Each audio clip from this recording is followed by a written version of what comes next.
Africa needs good leadership.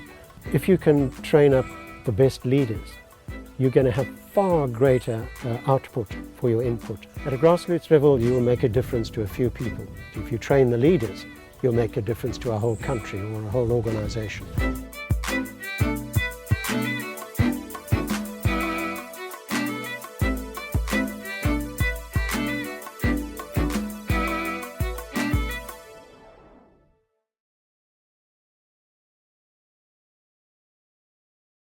This program was started, or the whole institute was started by Sean Lance, who's our chairman, and myself.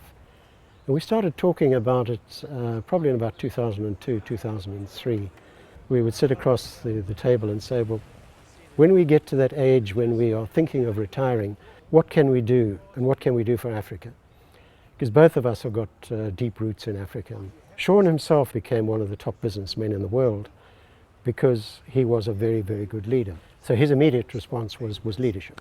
I've always been fascinated by what leadership is. It's something we recognize when we see it, but if someone really asks us to define it, it's very difficult.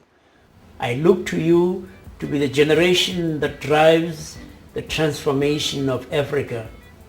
And I particularly look to the Archbishop Tutu Fellows to be at the forefront of change. Getting Archbishop Tutu involved, I think, was the final point which really brought it together. The concept was, how can we do something which produces leaders who are going to be very powerful in what they do, but not carrying Tutu's name? So we structured something which was an elite program where we're trying to find the best possible and the most ambitious leaders in Africa to put them through a learning experience which will enable them to use their talents to the greatest advantage. In the selection process, we've got very strict criteria of what we want to get from the fellows. People who have shown that they've got very strong capability to take a situation and lead it. People who also have empathy with their followers, who have empathy with the community.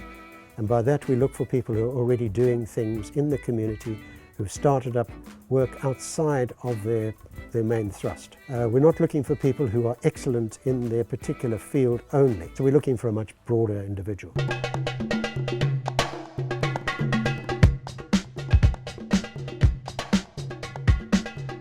What we try to do here is to establish a grounding in leadership, but a grounding particularly of African leadership. We provide them with a whole lot of experiential experiences here in leadership. We provide them with a lot of very good speakers, with the idea that they learn about leadership from these people. From 1964 up to 1979, all prisoners in this prison were sleeping on the floor. So we'll have leaders from academia, activists, we've had leadership from the sporting community, but these people live it.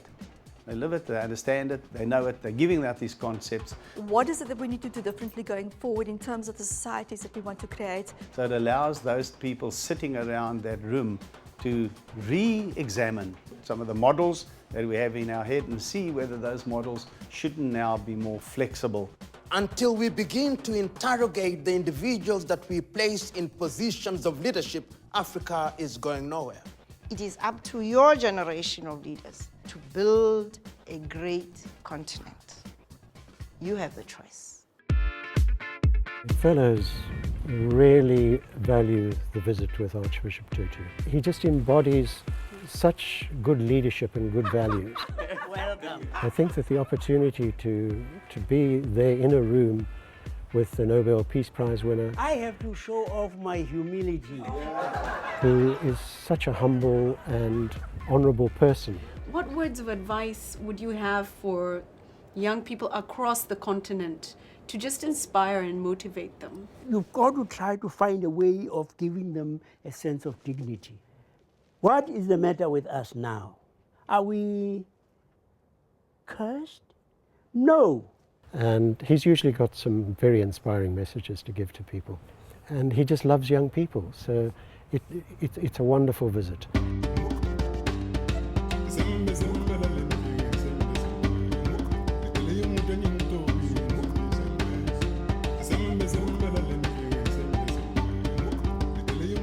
We don't want these people to go through the program and only benefit themselves.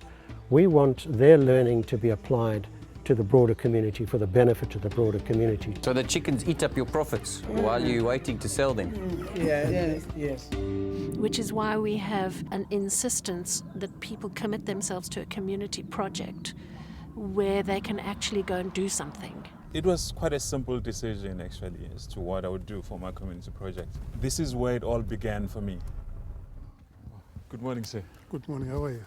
And that can be something as simple as doing something for their old school or university or their immediate community that they work in, or for the country as a whole. So we're not only training 20 to 25 people each year or giving them this wonderful leadership experience, but we're getting them to pass it on and to develop things which are for the betterment of the community.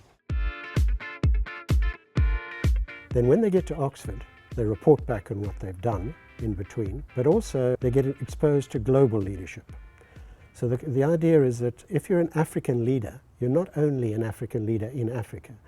In the modern world, you have to be a good leader who understands not only what is happening within your own country, but how you need to react to global trends and how things are done internationally.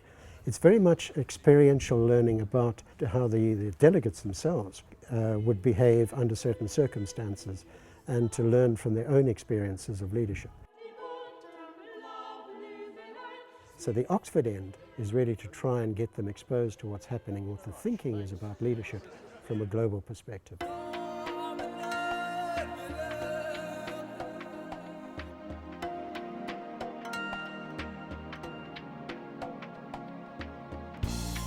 Well, one of our goals, in fact our primary goal, is to create a network of young African leaders. For individuals to try and make a difference is difficult. But if you know that you've got 150 people around Africa who've all got the same goal, and if they can work together, they can make a difference. I always had a feeling that I need to be part of the change of Africa. I think being part of the Tutu Fellowship is really, I have no other choice than to be part of that change. I don't think African unity can come overnight, but I hope that in 10, 15 years I would say, wow, the Tutu Fellowship accelerated this process. This is not a product or an event, it's a process, just a piece in a journey and in an ongoing process that we're asking people to engage in of real development. We see Africa as taking its rightful role.